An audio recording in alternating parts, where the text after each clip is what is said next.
सासू माँ की नई सहेली। प्रिया किचन में चाय बना रही होती है और सुमन ड्राइंग रूम में बैठकर मजे से टीवी देख रही होती है। तभी दरवाजे की घंटी बजती है। प्रिया, जरा देखना तो कौन आया है। देखती हूँ मम्मी जी। प्रिया दरवाजा खोलती है तो सामने पड़ोस वाली विमला आंटी खड़ी होती है। नमस्ते आंटी जी, कैसी हैं आप? मैं तो बिल्कुल ठीक हूँ बेटा, पर तेरी सास को क्या हुआ है?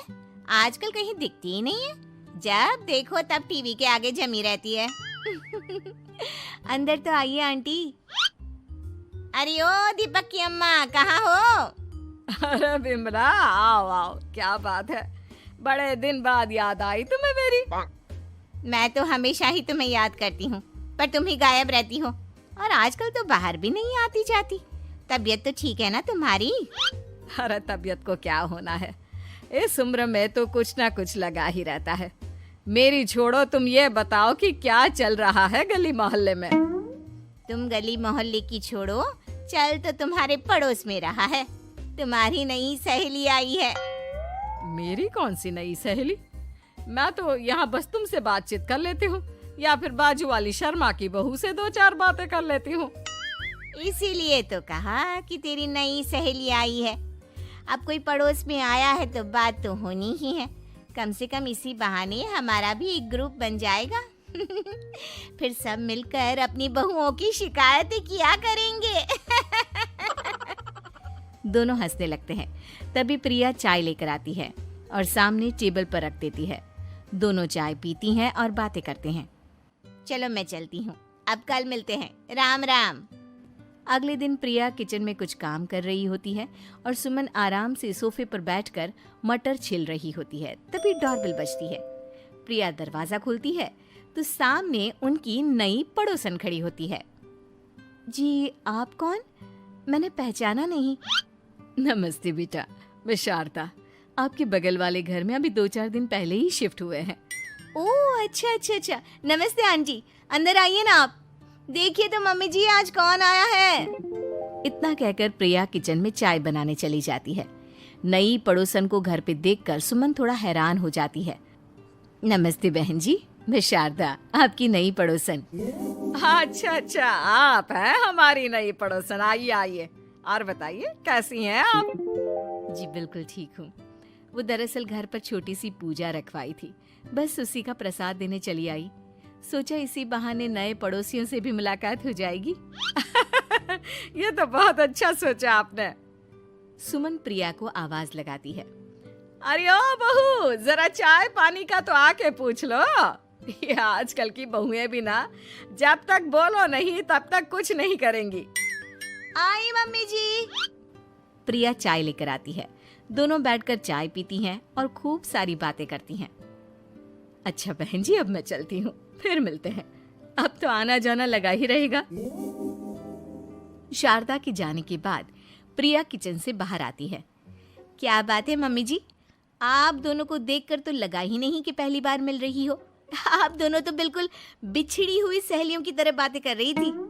अरे जब दो औरतें मिल जाती है ना, तो बातें अपने आप ही निकल आती है। अब तू अपने काम पर ध्यान दे, बातों पे नहीं। ऐसे ही कुछ दिन बीत जाते हैं। अब सुमन और शारदा अच्छी सहेलियां बन गई होती हैं। दोनों एक साथ मंदिर जाती, मार्केट जाती और कभी कभी तो विमला भी इनके साथ मिलकर खूब हंसी ठिठोली करती। एक शाम तीनों बैठकर सुमन के घर पर चाय पी रही होती हैं कि तभी बहुत तेज बारिश शुरू हो जाती है। सुमन जोर से प्रिया को आवाज लगाती है।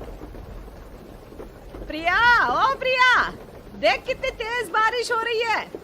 जाके छत से सारे कपड़े ले आ, नहीं तो सब भीग जाएंगे। सुमन 2 बार आवाज लगाती है लेकिन प्रिया का कोई जवाब नहीं आता। शायद प्रिया कुछ काम कर रही है, इसीलिए कुछ जवाब नहीं दे रही। अरे काहे का काम, आराम फरमा रही होगी महारानी। तभी प्रिया बीमार हालत में अपने कमरे से बाहर निकलती है। हाँ मम्मी जी, क्या हुआ? मेरी तबीयत थोड़ी ठीक नहीं है ना, इसलिए आग लग गई। अरे सारे कपड़े भीग गए और तुझे सोने से फुर्सत नहीं है।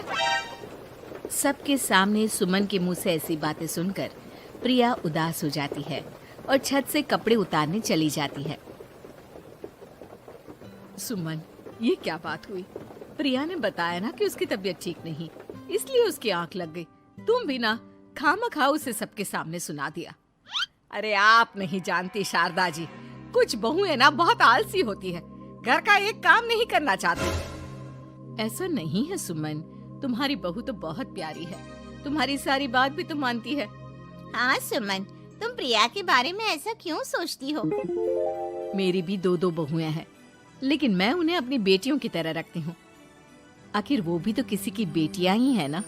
और अगर तुम ऐसा ही व्यवहार करोगी तो एक दिन प्रिया भी तुम्हारे साथ ऐसा ही बर्ताव करेगी। शारदा और विमला की बातें सुनकर सुमन की तो बोलती बंद हो जाती है। वहीं प्रिया भी बाहर से सारी बातें सुन रही होती है। अरे मैं कोई उसकी दुश्मन थोड़ी ना हूँ, मैं भी उसकी माँ हूँ, लेकिन कभी कभी सास बनना पड़ता है, नहीं तो बहुएं हाथ से निकल जाती है। देखो सुमन, ये सब सोच का फर्क है। अगर तुम ये सोचोगी तो कभी प्रिया को अपनी बेटी नहीं बना पाओगी। इतना कहकर शारदा और विमला वहां से चली जाती हैं और सुमन अकेले बैठकर उनकी बातें सोचने लगती है। अगले दिन प्रिया और दीपक अपने कमरे में बैठकर बात कर रहे होते हैं और सुमन उनके कमरे के बाहर कुछ काम कर रही होती है और उन दोनों की बातें सुन लेती है। दीपक, तुम्हें पता है हमारे पड़ोस में जो शारदा आंटी है ना, बहुत अच्छी हैं। अच्छा, ऐसा क्या हो गया जो तुम्हें वो इतनी अच्छी लगने लग गई? कुछ खास नहीं, बस कल जब मम्मी जी मुझे सबके सामने सुना रही थी तो शारदा आंटी ने मेरा साथ दिया।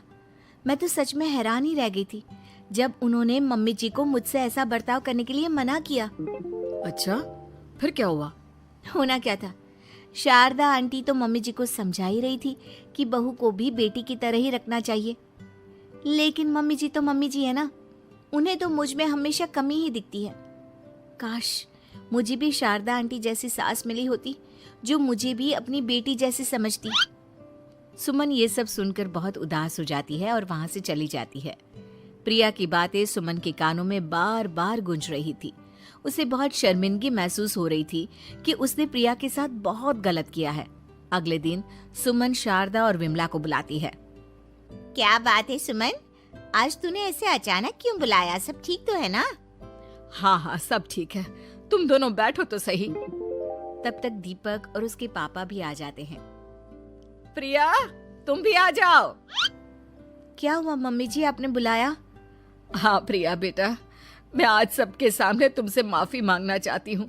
मैंने आज तक तुम्हारे साथ बहुत बुरा व्यवहार किया है, लेकिन तुमने कभी भी मेरे साथ बुरा बर्ताव नहीं किया। मुझे अपनी गलती का एहसास हो गया है, हो सके तो मुझे माफ कर देना। प्रिया अपनी सास की बातें सुनकर हैरान हो जाती है। उसकी आंखों में आंसू आ जाते हैं। प्लीज मम्मी जी, आप मुझसे माफी मत मांगिए, मैं भी आपकी बेटी ही हूँ। वैसे एक थैंक यू तो मेरी नई सहेली को भी बनता है, जिसकी वजह से मुझे मेरी गलती का एहसास हुआ। शारदा बहन, आपका बहुत बहुत शुक्रिया जो आपने मेरी आंखें खोल दी। अरे क्या सुमन, तुम भी ना? तो फिर इसी बात पर चाय और पकोड़े हो जाए? हाँ हाँ, क्यों नहीं।